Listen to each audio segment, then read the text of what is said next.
भारतीय reserve bank की ओर से एक बार फिर से बड़ा फैसला लिया गया है।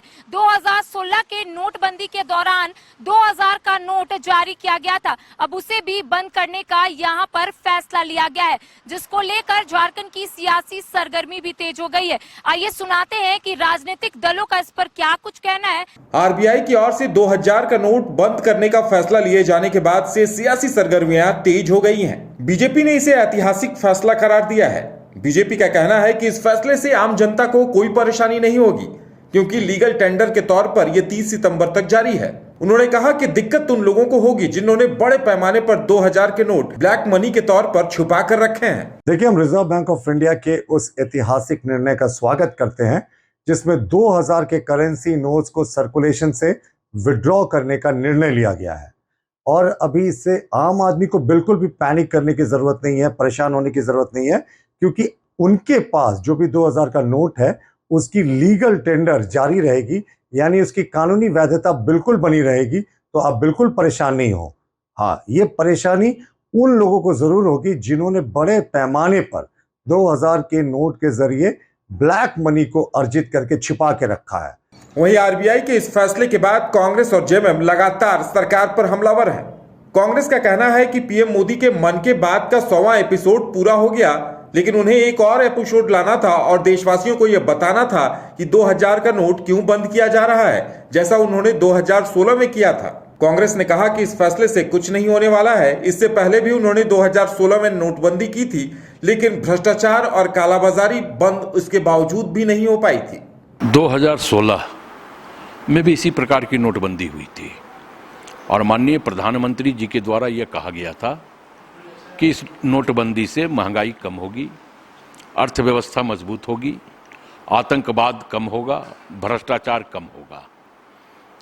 तो नोटबंदी कर दी गई, आतंकवाद कम नहीं हुए, भ्रष्टाचार कम नहीं हुए, अर्थव्यवस्था पूरी तरह डामाडोल हो गई, चरमरा गई और अब 2000 के नोटों का चलन बंद कर दिया गया। तो कम से कम किस परिस्थिति में और क्यों 2000 के नोटों को चलन से बाहर किया गया, ये प्रधानमंत्री जी को बताना चाहिए। वहीं दूसरी ओर जेएमएम ने इस फैसले को तुगलकी फरमान करार दिया और कहा कि सबसे ज्यादा 2000 के नोट बीजेपी वालों के पास ही हैं। जब चुनाव होते हैं तब बीजेपी के नेताओं के पास ही सबसे ज्यादा 2000 के नोट पाए जाते हैं। ऐसे में दूसरों को इससे कोई फर्क नहीं पड़ने वाला है। तुगलकी फरमान है, बिना सोचे समझे इस तरह के निर्णय को लागू किया जा रहा है। ऐसे दृष्टांत पहले भी हम लोगों को देखने को मिले हैं। 2016 में नोटबंदी की घोषणा की गई थी, जो तर्क दिए गए थे क्या वो सही थे? वो तो उसके पीछे भी कुछ हिडन एजेंडा था इन लोगों का। अपराध भी कम नहीं हुआ, न उग्रवाद कम हुआ, न काला धन वापस आया। हाँ, इतना तय था कि जो इनके पूंजीपति मित्र थे वो लाभान्वित हुए। बहुत बड़े पैमाने पर घोटाले किए गए। गुजरात में कोऑपरेटिव बैंक घोटाला आप सभी लोगों को याद होगा, और आरोप लगा था अभी वर्तमान के गृह मंत्री अमित शाह जी पर, जो उस बैंक के सर्वेसर्वा हैं।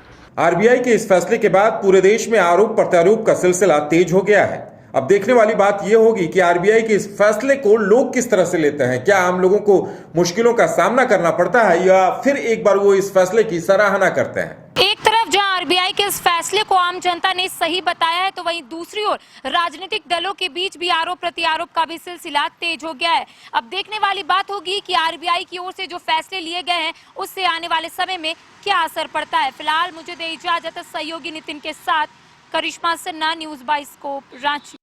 वेलकम टू चाचा मामा दंगल। हास्य अदाकार संजय मिश्रा से गुजारिश है कि वह अखाड़े में कूदे और फुलटूस को ट्रॉफी से नवाजे। लगता है समाधि ले ली। अरे बुला रहे हैं। अरे बोल रहे हैं कि बुला लो। टॉप टेक सीमेंट, जो जोड़े तो छोड़े नहीं, मजबूती ही हमारी पहचान।